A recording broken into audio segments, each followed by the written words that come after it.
Tout s'est joué en à peine 5 minutes. 5 minutes seulement, qui allaient pourtant modifier durablement l'équilibre de l'Alliance Atlantique. À cet instant précis, Joe Biden venait d'achever un avertissement ferme sur la contribution militaire française à l'OTAN.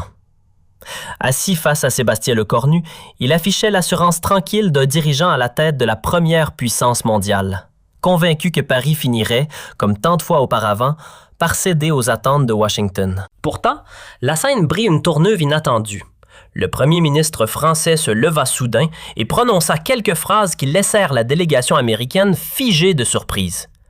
Ce n'était pas une simple divergence diplomatique entre partenaires. C'était un moment beaucoup plus symbolique. Celui où la France rappela clairement aux États-Unis qu'une alliance ne signifie pas soumission. Pour comprendre l'importance de cet instant, il faut revenir 2 mois en arrière, dans les couloirs sécurisés du Pentagone. Là, les stratèges américains avaient discrètement préparé une stratégie. Tout s'est joué en à peine 5 minutes. 5 minutes seulement, qui allait pourtant modifier durablement l'équilibre de l'Alliance Atlantique. À cet instant précis, Joe Biden venait d'achever un avertissement ferme sur la contribution militaire française à l'OTAN. Assis face à Sébastien Lecornu, il affichait l'assurance tranquille d'un dirigeant à la tête de la première puissance mondiale, convaincu que Paris finirait, comme tant de fois auparavant, par céder aux attentes de Washington. Pourtant, la scène brille une tournure inattendue. Le premier ministre français se leva soudain et prononça quelques phrases qui laissèrent la délégation américaine figée de surprise. Ce n'était pas une simple divergence diplomatique entre partenaires. C'était un moment beaucoup plus symbolique.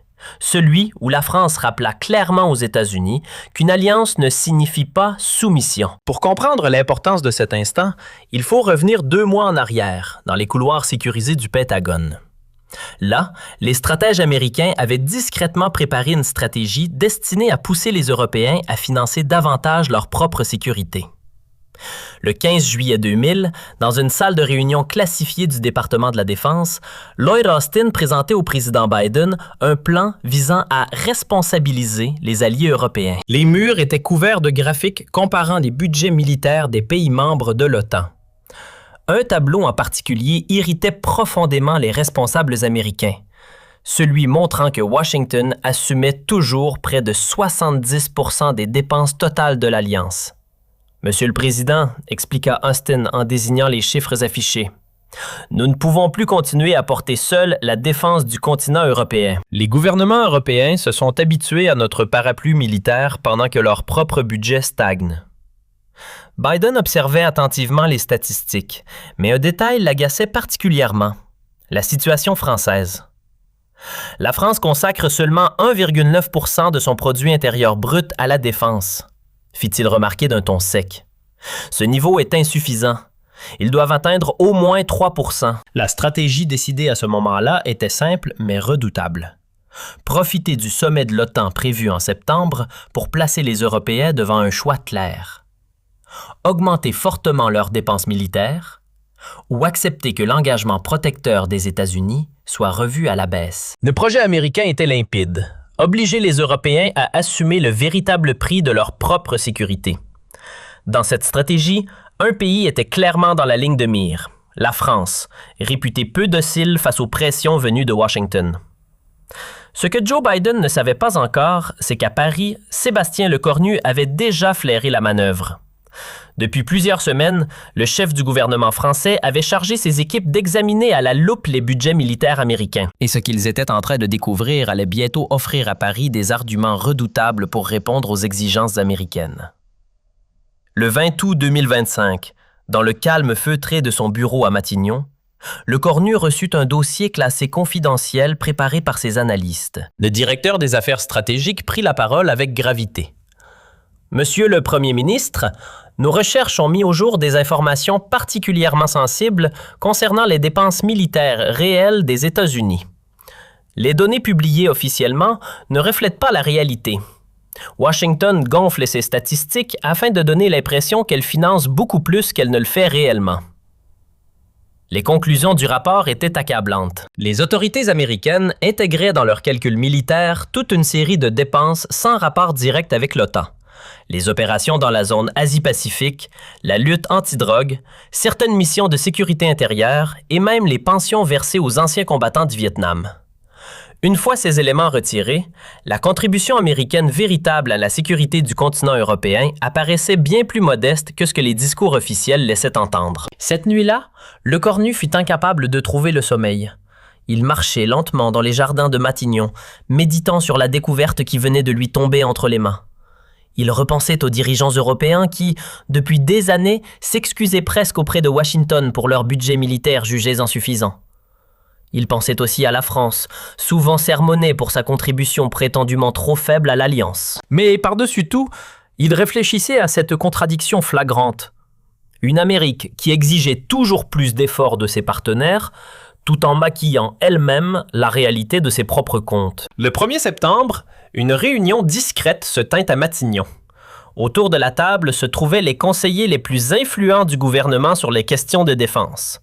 Le général Thierry Burkhardt, chef d'état-major des armées, Catherine Colonna, ainsi que Bruno Le Maire. L'atmosphère était grave. Sébastien Le Cornu prit la parole le premier, le regard ferme. « Mes amis, lors du prochain sommet de l'OTAN, Washington va tenter de nous présenter l'addition. Ils vont exiger que l'Europe, et surtout la France, augmente fortement ses dépenses militaires. » Il marqua une pause avant d'ajouter d'un ton plus dur. Le problème, c'est que leurs propres chiffres sont truqués. Je viens de le découvrir, et cette comédie comptable doit prendre fin. La déclaration jeta un froid autour de la table. Catherine Colonna fut la première à réagir. « Sébastien, tu réalises la portée de ce que tu proposes ?» demanda-t-elle avec inquiétude. « Si la France remet publiquement en cause les données américaines, c'est l'ensemble de l'Alliance qui risque de trembler. » Le Corneau fixa Catherine Colonna sans la moindre hésitation, le regard dur. Catherine, l'équilibre de l'Alliance est déjà fragile. Depuis 2 décennies, il repose sur une illusion entretenue par les comptes américains. Il est temps que quelqu'un mette fin à cette fiction. Le général Thierry Burkhardt, visiblement inquiet, intervint aussitôt. « Monsieur le Premier ministre, il ne faut pas sous-estimer les leviers dont disposent les États-Unis. Ils peuvent restreindre l'accès à leurs renseignements, limiter le partage technologique. » Le Cornu leva la main pour couper court. Général, n'oublions pas une chose. Eux aussi ont besoin de nous. Nos installations au Sahel, notre dissuasion nucléaire, notre connaissance stratégique de l'Afrique. Washington ne peut pas simplement tourner le dos à ses atouts. Les semaines qui suivirent furent marquées par une activité frénétique. Le 10 septembre allait offrir à Le Cornu l'occasion idéale pour confronter directement le président américain. À Bruxelles devait se tenir un sommet de l'OTAN consacré à la question sensible du partage des charges de défense. Joe Biden comptait y exposer de nouvelles exigences budgétaires aux alliés européens. L'ironie de la situation était mordante.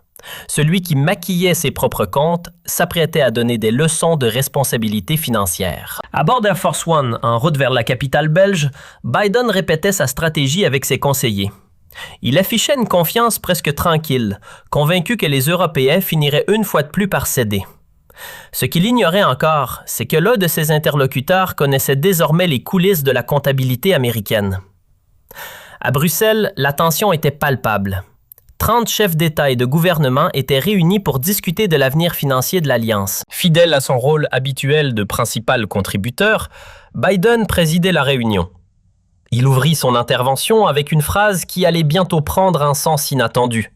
« Mes chers alliés, les États-Unis ne peuvent plus assumer seuls la charge de notre sécurité collective. » À quelques sièges de là, Le Cornu notait calmement chaque mot. Biden poursuivit. Notre pays consacre 3,5% de son produit intérieur brut à la défense, soit près de 800 milliards de dollars chaque année. En réalité, nous supportons environ 70% des dépenses totales de l'OTAN. Une telle situation ne peut pas durer. Les chiffres derrière la scène, les dirigeants européens évitaient de se regarder trop longtemps, gênés par la brutalité de l'ultimatum. Jens Stoltenberg, secrétaire général de l'Alliance, rompit finalement ce silence en demandant si quelqu'un souhaitait réagir.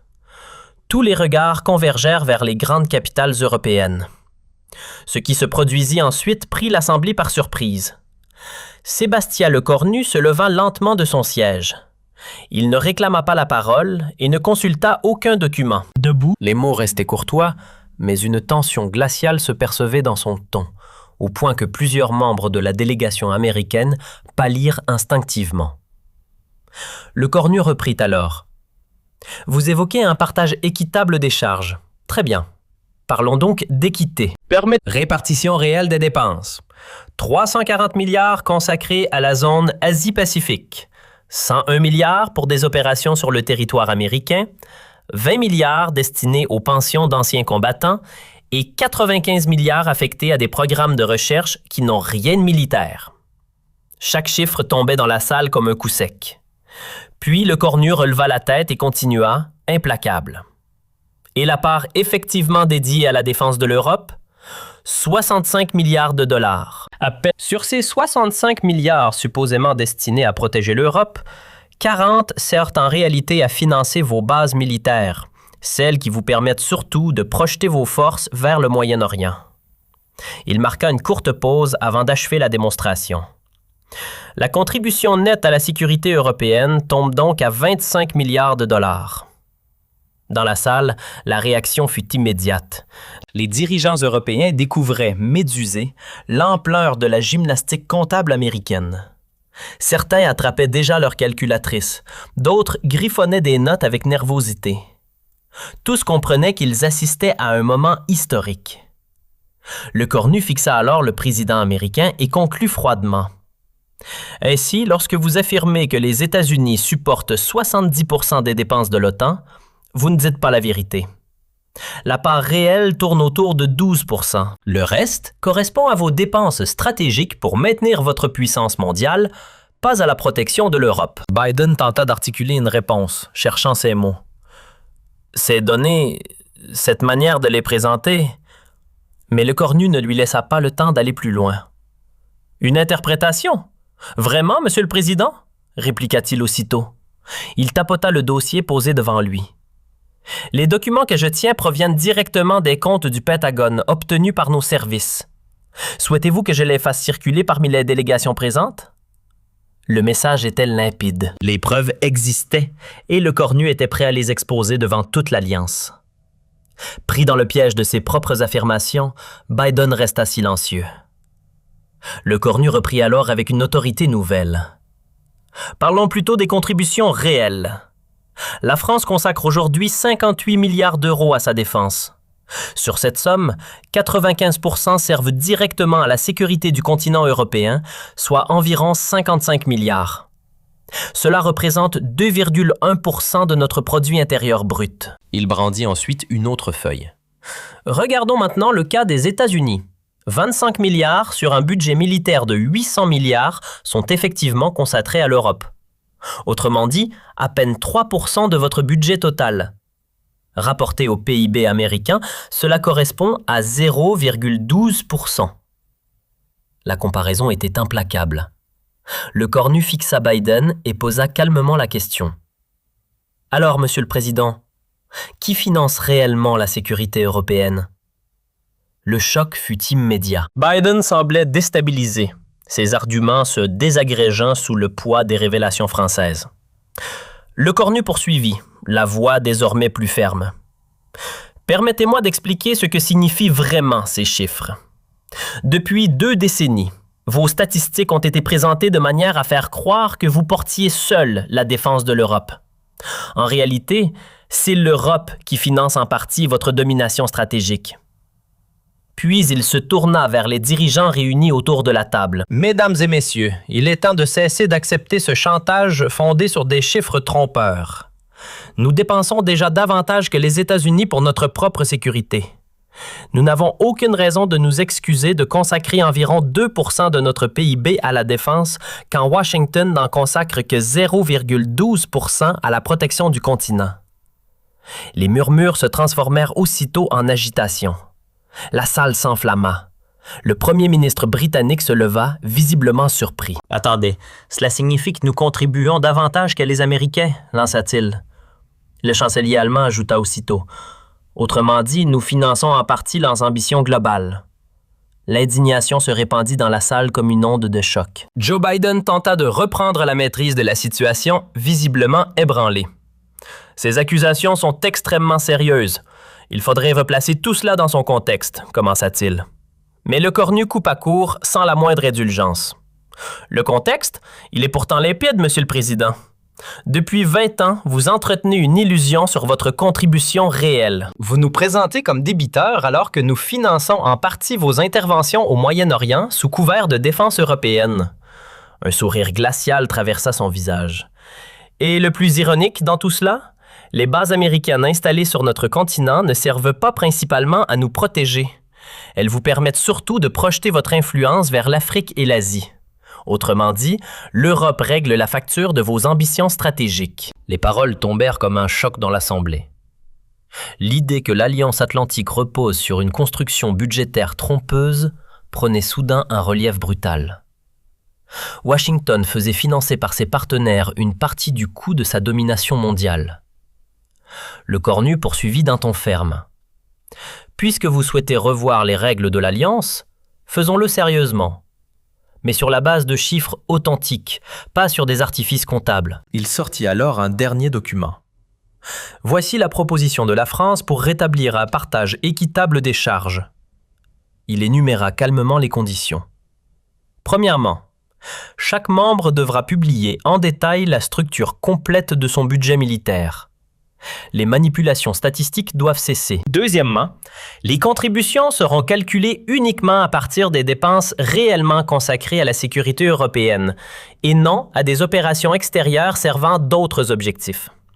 Troisièmement, si les États-Unis souhaitent conserver leurs installations militaires en Europe pour des missions menées hors du continent, ils en assumeront seuls les coûts. L'Europe ne financera plus l'expansion stratégique américaine. Les propositions résonnaient comme un bouleversement majeur et pour Washington, une humiliation difficile à avaler. Le cornu conclut alors d'une voix calme mais inflexible. Et si ces principes ne sont pas acceptés, la France envisagera sérieusement de revoir sa participation aux structures intégrées de l'OTAN. Nous ne resterons pas dans une alliance bâtie sur la tromperie et l'exploitation. Le message était brutal et sans ambiguïté. Biden se retrouvait enfermé dans une impasse. Reconnaître la vérité ou risquer l'éclatement de l'alliance. Le cornu termina en fixant le président américain. « Vous avez falsifié les chiffres de vos contributions. Vous avez fait payer vos guerres à vos alliés et vous nous avez traités comme de simples bailleurs. Cette période appartient désormais au passé. L'Alliance Atlantique sera fondée sur l'équité ou elle disparaîtra. » Puis il se rassit. Un silence écrasant envahit la salle. Biden demeura immobile, incapable de répondre. Pour la première fois depuis la création de l'OTAN en 1949, un responsable européen venait de contester publiquement les bases financières de l'Alliance. Ébranlé, Joe Biden tenta de reprendre l'initiative. « Ces accusations sont graves. Il faut les replacer dans leur contexte », commença-t-il, cherchant manifestement à regagner le contrôle du débat. Mais le cornu ne lui laissa pas l'occasion d'aller plus loin. Le contexte, il est d'une simplicité désarmante, Monsieur le Président. Depuis 2 décennies, vous entretenez une illusion sur vos véritables contributions. Vous nous accusez de ne pas payer assez, alors que nous finançons en réalité une partie de vos opérations au Moyen-Orient, présentées comme de la défense européenne. Un sourire froid passa sur ses lèvres. Et la meilleure partie de l'histoire? Les bases américaines implantées en Europe ne sont pas là pour nous protéger. Elles servent avant tout de tremplin pour projeter votre puissance vers l'Afrique et l'Asie. Autrement dit, l'Europe paie la facture de vos ambitions géopolitiques. Dans la salle, les mots tombèrent comme un coup de tonnerre. L'idée que l'Alliance Atlantique puisse reposer sur une architecture financière trompeuse devenait soudain évidente. Les alliés européens réalisaient qu'ils contribuaient indirectement au coût de la puissance mondiale américaine. Le cornu poursuivit avec fermeté. « Puisque vous souhaitez revoir les règles du jeu, faisons-le sérieusement, mais avec des chiffres réels, pas avec des artifices comptables. » Il sortit alors un dernier dossier. « Voici la proposition française pour un partage honnête des charges. » Il énuméra calmement. « Première mesure. Publication obligatoire et détaillée des budgets militaires de tous les membres. Les comptes opaques doivent disparaître. Deuxième mesure. Les contributions seront évaluées uniquement sur les dépenses réellement destinées à la défense européenne et non sur des opérations extérieures servant d'autres intérêts. Troisième mesure. Si les États-Unis veulent conserver leur base en Europe pour des missions menées ailleurs dans le monde, ils devront en assumer seuls les coûts. L'Europe ne financera plus votre projection de puissance. Les conditions avaient l'effet d'un séisme politique et, pour Washington, d'une humiliation difficile à avaler. Le Cornu conclut avec calme mais fermeté. Si ces principes ne sont pas acceptés, la France se réservera le droit de revoir sa participation aux structures intégrées de l'OTAN. Nous ne resterons pas dans une alliance fondée sur le mensonge et l'exploitation. Le message ne laissait aucune ambiguïté. Biden se retrouvait acculé. Reconnaître la réalité ou voir l'alliance se fissurer. Le Cornu fixa alors le président américain et prononça sa dernière phrase. « Pendant des années, vous avez maquillé vos contributions, vous avez fait payer vos guerres à vos alliés et vous nous avez traités comme des bailleurs de fonds. Cette époque est terminée. L'Alliance atlantique sera juste ou elle ne survivra pas. » Il reprit place. La salle resta figée dans un silence écrasant. Biden demeura immobile, incapable de répliquer. Pour la première fois depuis 1949, un dirigeant européen venait de remettre publiquement en question les fondements financiers de l'OTAN. 7 jours après la tempête diplomatique de Bruxelles, Joe Biden tenta de reprendre la main. Il annonça vouloir apporter des éclaircissements sur les comptes américains au sein de l'OTAN. Mais la manœuvre arrivait trop tard. Sa crédibilité était déjà en ruine et son autorité sur l'Alliance vacillait dangereusement. En quelques jours, les États-Unis avaient glissé du rôle de leader incontesté à celui d'acteur pris en flagrant délit de manipulation. Puis survint un événement que personne n'aurait imaginé quelques semaines plus tôt. Le 1er octobre, soit 3 semaines seulement après les révélations de Le Cornu, le Congrès américain adopta une résolution exigeant une transparence complète sur les finances de l'OTAN. Pour la première fois depuis la création de l'Alliance, Washington se voyait contraint par sa propre législature de dévoiler précisément le détail de sa contribution militaire. Lorsque les chiffres furent publiés, l'ampleur du décalage apparut au grand jour. Les données réelles confirmaient point par point les accusations françaises. La participation effective des États-Unis à la défense européenne représentait environ 0,12% de leur PIB, tandis que la France y consacrait près de 2,1%. L'illusion budgétaire américaine venait d'être dévoilée devant le monde entier. Quant à Le Cornu, il était devenu le visage de la résistance européenne face à la domination américaine. Sa fermeté face aux récits officiels de Washington inspira d'autres dirigeants.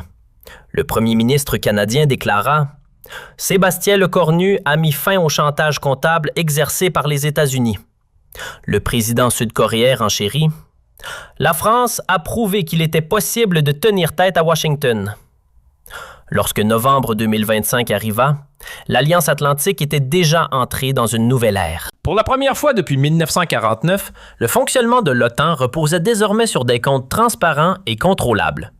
Les contributions n'étaient plus calculées sur des estimations discutables, mais sur des dépenses réellement consacrées à la sécurité du continent.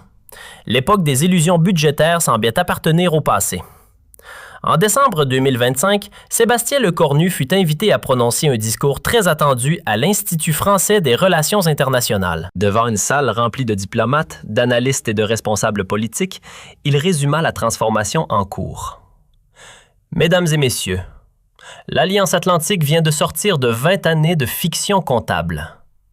Nous avons découvert que celui qui se présentait comme notre protecteur nous faisait en réalité financer ces guerres. Cette prise de conscience nous a libérés. » Il poursuivit en répondant aux critiques. Certains redoutaient qu'exposer ces pratiques fragilise l'Alliance. C'est l'inverse qui s'est produit. La vérité l'a consolidée.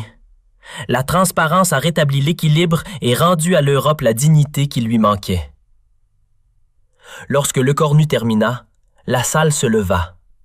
L'ovation dura 12 minutes. Le 31 décembre 2025, lors de son adresse de fin d'année, Sébastien Le Cornu dressa un bilan qui avait déjà la saveur d'un moment historique. Face aux Français, il rappela le chemin parcouru en quelques mois seulement.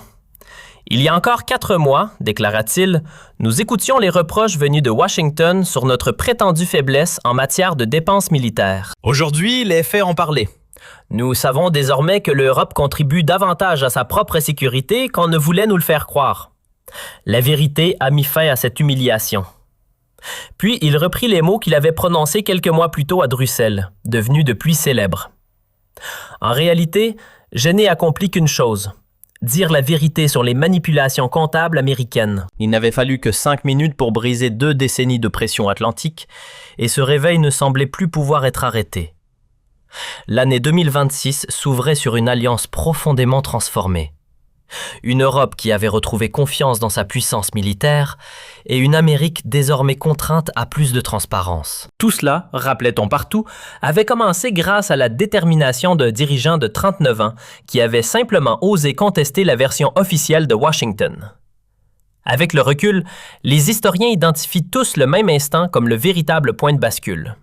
16h15, le 15 septembre 2025. Ce jour-là, dans une salle de conférence à Bruxelles, un premier ministre français s'était levé et avait regardé le président américain dans les yeux pour lui dire « Monsieur le Président, votre pays ne consacre que 0,12% de son PIB à la défense de l'Europe. Nous ne sommes pas vos subordonnés. » Ce moment marqua un tournant psychologique majeur. L'Europe comprit qu'elle n'était plus un territoire placé sous tutelle américaine. Et cette prise de conscience porta la signature de la France. 5 minutes qui dissipèrent un mensonge entretenu pendant des années. 5 minutes durant lesquelles Paris réaffirma son indépendance stratégique. 5 minutes qui firent entrer Sébastien Lecornu dans les livres d'histoire comme celui qui redonna sa dignité à l'Alliance Atlantique. Quant à Joe Biden, ces 5 minutes ne l'ont jamais quitté. Désormais contraint par son propre Congrès d'accepter la transparence budgétaire, il sait que l'histoire retiendra aussi son nom, celui du président sous lequel l'hégémonie comptable américaine sur l'OTAN a pris fin. Mais l'affaire ne s'arrêtait pas là. Très vite, l'histoire révéla une dimension encore plus explosive que ce que Lecornu avait imaginé au moment de son face-à-face avec Biden. Ce qu'il ignorait alors, c'est que les manipulations budgétaires américaines ne se limitaient pas au cadre de l'OTAN. Une investigation confidentielle menée par la Cour des comptes française, déclenchée après ces révélations, venait de mettre au jour un mécanisme beaucoup plus vaste, un système organisé de surfacturation militaire lié aux bases américaines installées en Europe. 4 semaines après la tempête diplomatique de Bruxelles, dans les bureaux discrets de la rue Cambon, le premier président de la Cour des comptes présenta personnellement ses conclusions au premier ministre. « Monsieur le premier ministre, déclara-t-il gravement, ce que vous avez révélé à Bruxelles n'était que la partie visible. Notre audit des contrats franco-américains depuis l'an 2000 a révélé un mécanisme systématique. Les États-Unis ont facturé à la France environ 12 milliards d'euros de coûts excessifs pour leurs installations militaires sur notre territoire. La révélation avait l'effet d'une déflagration. Non seulement Washington avait exagéré sa contribution à l'Alliance, mais il apparaissait désormais que ses alliés finançaient directement une partie des frais liés à la présence de ses troupes. Et la France n'était pas un cas isolé. Les mêmes méthodes apparaissaient ailleurs. En Allemagne à Ramstein, en Italie à Aviano, en Turquie à Incirlik, le schéma était identique. Des factures gonflées bien au-delà des coûts réels. Le magistrat montra un dossier précis. « Prenons l'exemple de la base de Mourmelon », expliqua-t-il. Les États-Unis facturent environ 340 millions d'euros par an pour l'accueil de 3000 soldats. Nos experts estiment que les dépenses réelles s'élèvent plutôt à 180 millions. Il marqua une pause avant d'ajouter. Autrement dit, près de 160 millions d'euros de trop chaque année, et cela depuis 15 ans. Au total, pour cette seule installation, le surcoût dépassait déjà 2,4 milliards d'euros. Lecornu parcourait les chiffres en silence, mais sa colère devenait palpable. L'ampleur de l'hypocrisie américaine dépassait tout ce qu'il avait soupçonné. Pendant que Washington reprochait à l'Europe de ne pas contribuer suffisamment à sa propre sécurité, elle facturait en réalité ses partenaires à des prix artificiellement gonflés. Aux yeux de Lecornu, l'Alliance Atlantique ressemblait désormais moins à une coopération militaire qu'à un système financier taillé au bénéfice de Washington. Le 20 octobre 2025, exactement un mois après la confrontation de Bruxelles, Sébastien Lecornu décida de frapper un dernier coup, plus violent encore. Dans la salle de presse de l'Élysée, face à des dizaines de journalistes venus du monde entier, il dévoila une nouvelle facette du scandale qui secouait déjà l'Alliance. « Mesdames et messieurs, déclara-t-il d'une voix posée, Nous pensions jusqu'ici que les États-Unis s'étaient contentés de maquiller leur contribution à l'OTAN. Nous découvrons aujourd'hui une réalité plus grave. Ils ont directement facturé leurs alliés bien au-delà des coûts réels. Il souleva alors un dossier encore plus épais que les précédents. Ce document rassemble les preuves d'un système de surfacturation massif. Depuis l'an 2000, les bases militaires américaines en Europe ont coûté aux pays européens 47 milliards d'euros de trop. Ce n'est plus une protection, c'est une ponction. Les mots firent l'effet d'une déflagration médiatique. En quelques heures, la révélation fit le tour des rédactions internationales. Les conséquences furent immédiates. À Berlin, on découvrit que l'Allemagne avait payé près de 18 milliards d'euros en trop pour la présence militaire américaine. L'Italie mit au jour une facture gonflée d'environ 8 milliards. L'Espagne, les Pays-Bas, la Pologne et d'autres États hébergeant des troupes américaines arrivèrent à la même conclusion. Ils avaient tous été victimes d'un système de facturation systématiquement gonflé. Face à l'ampleur du scandale, Lecornu transforma la crise en initiative politique majeure. Le 25 octobre, il annonça la création d'une coalition européenne chargée d'auditer les contrats militaires liés aux bases américaines. Tous les pays concernés furent invités à rejoindre ce groupe. L'objectif était clair: récupérer les 47 milliards d'euros indûment payés et renégocier l'ensemble des accords militaires sur des bases transparentes. Mais l'onde de choc ne s'arrêta pas aux frontières européennes. Très vite, d'autres alliés de Washington commencèrent à examiner leurs propres contrats. Au Japon, une enquête révéla que la base américaine d'Okinawa avait généré une surfacturation d'environ 23 milliards de dollars. En Corée du Sud, un audit similaire mit en évidence un surcoût de 15 milliards. Même l'Australie, pourtant partenaire clé du réseau Five Eyes, reconnut avoir payé près de 8 milliards de dollars supplémentaires dans le cadre des accords AUKUS. Ce réveil mondial déclencha une crise sans précédent au sein des alliances dirigées par les États-Unis. L'OTAN, l'ANZUS et de nombreux accords bilatéraux se retrouvèrent soudain remis en question. Aux yeux de nombreux gouvernements, ces partenariats apparaissaient désormais moins comme des alliances que comme des mécanismes financiers opaques. L'image de la puissance américaine se fissurait sous le poids de ses propres pratiques. La confirmation la plus spectaculaire de la victoire de Lecornu surgit pourtant là où personne ne l'attendait, au cœur même du pouvoir américain. Le 1er novembre 2025, une commission bipartisane du Congrès publia un rapport explosif examinant les pratiques financières du Pentagone à l'étranger.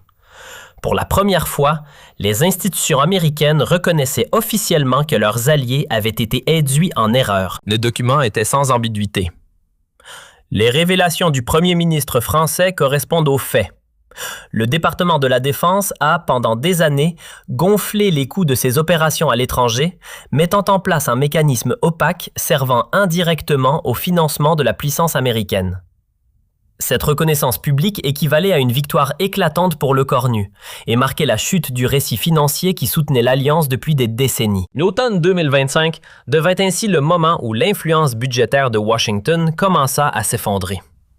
Rapidement, les partenaires des États-Unis passèrent à l'offensive.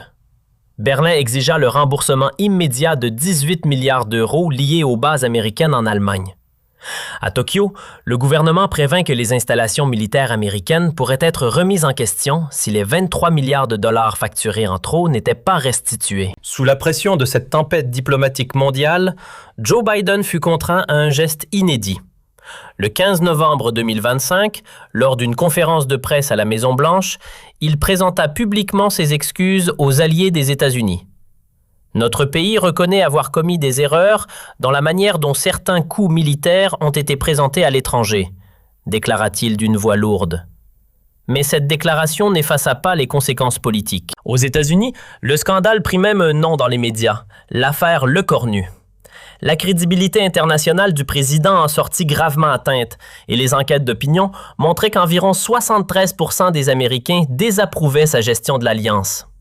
Pour la première fois depuis longtemps, un chef d'État américain se retrouvait publiquement désavoué par ses propres partenaires. Lorsque l'hiver 2025 à 2026 arriva, il devint clair que l'épisode avait profondément transformé l'équilibre géopolitique. Les États-Unis n'étaient plus perçus comme le chef incontesté du monde occidental, mais comme un allié obligé d'adopter davantage de transparence. Les alliances militaires évoluaient vers des relations plus équilibrées, loin de toute logique de dépendance. En janvier 2026, 4 mois après la confrontation de Bruxelles, Sébastien Lecornu reçut une reconnaissance symbolique de cette transformation. Le prix Charlemagne, l'une des distinctions européennes les plus prestigieuses pour la contribution à l'unité du continent. Pour expliquer sa décision, le jury du prix Charlemagne fut catégorique. Selon lui, Sébastien Lecornu avait permis à l'Europe de se libérer de la domination comptable américaine, tout en redonnant sa dignité à l'Alliance atlantique. Lors de la cérémonie à Aix-la-Chapelle, le dirigeant français prononça un discours qui allait rapidement entrer dans l'histoire.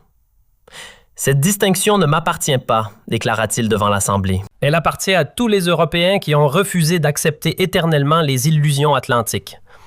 Nous avons démontré qu'il était possible de tenir tête à Washington et de l'emporter. Nous avons prouvé qu'un simple mot, la vérité, peut renverser un empire bâti sur le mensonge. » La portée symbolique de cette récompense dépassa immédiatement le cadre européen. Lecornu s'imposa peu à peu comme une figure morale de l'Occident, un point de référence pour de nombreux dirigeants lassés de la domination américaine. À Washington, habitué depuis des décennies à imposer ses règles, l'idée même de négocier sur un pied d'égalité avec ses partenaires, autrefois considérés comme des subordonnés, devint soudain une réalité. Mais la reconnaissance la plus spectaculaire arriva quelques mois plus tard. En mars 2026, l'Assemblée générale des Nations unies adopta à l'unanimité un texte inédit, la Déclaration universelle des droits des alliés. Inspiré directement par la crise déclenchée par Lecornu, ce document établissait pour la première fois un cadre juridique définissant les droits des États alliés face aux grandes puissances. Le premier article proclamait qu'aucune alliance ne pouvait reposer sur des chiffres manipulés. Le second affirmait que chaque partenaire avait le droit d'examiner et de vérifier les coûts qui lui étaient facturés. Le troisième stipulait qu'une surfacturation militaire constituait une violation des engagements d'alliance. Ces principes bouleversaient l'ordre établi et annonçaient la fin de la domination financière américaine dans les alliances militaires. Puis, en avril 2026, un événement inimaginable quelques mois plus tôt survint. 6 mois après l'épisode de Bruxelles, Joe Biden annonça qu'il renonçait à se représenter pour un second mandat. Dans son discours d'adieu, il reconnut implicitement l'onde de choc provoquée par les révélations européennes. Les événements récents ont montré que notre politique d'alliance devait profondément évoluer, déclara-t-il. Pour la première fois dans l'histoire contemporaine, un président des États-Unis semblait contraint de quitter la scène politique sous la pression de ses propres partenaires internationaux. Le résultat final avait des allures de séisme politique. L'Europe avait récupéré 47 milliards d'euros indûment facturés. 65 accords militaires avaient été entièrement renégociés sur la base de coûts réels et 34 installations américaines étaient désormais soumises à une transparence totale. Ce qui avait commencé comme une confrontation isolée s'était transformé en doctrine internationale. La méthode Lecornu devenait la nouvelle référence dans la manière de gérer les alliances. En France, cette transformation provoqua un écho considérable. Les enquêtes d'opinion révélaient un soutien presque unanime. 96% des Français approuvaient la ligne d'indépendance défendue par leur premier ministre. Pour la première fois depuis l'époque du général de Gaulle, le pays retrouvait une autonomie stratégique vis-à-vis de Washington. Les conséquences furent aussi économiques. Les 12 milliards d'euros récupérés grâce à la révision des facturations américaines permirent d'augmenter massivement le budget national de défense. La France retrouvait les moyens matériels de sa souveraineté militaire, désormais libérée de toute pression financière venue d'outre-Atlantique. 8 mois après son face-à-face avec Biden, Lecornu eut l'occasion de mesurer l'ampleur du changement. En juin 2026, lors du sommet de l'OTAN organisé à Washington, la scène était radicalement différente de celle de Bruxelles. Pour la première fois depuis la création de l'Alliance en 1949, les délégations européennes arrivaient en position de force, munies de leurs audits et de leurs dossiers. Les États-Unis n'imposaient plus leurs conditions. Ils devaient désormais discuter. Dans son discours d'ouverture, Lecornu déclara calmement « Chers alliés américains, nous ne sommes plus ici en tant que débiteurs, mais comme partenaires. Le temps où l'on pouvait nous présenter des factures opaques appartient au passé. L'alliance du futur reposera sur la transparence, ou elle cessera d'exister. Les représentants européens applaudirent pendant 15 minutes. À Washington, on découvrait soudain ce que signifiait traiter ses alliés comme des égaux. L'ère des illusions venait de se refermer, laissant place à une alliance fondée sur la vérité.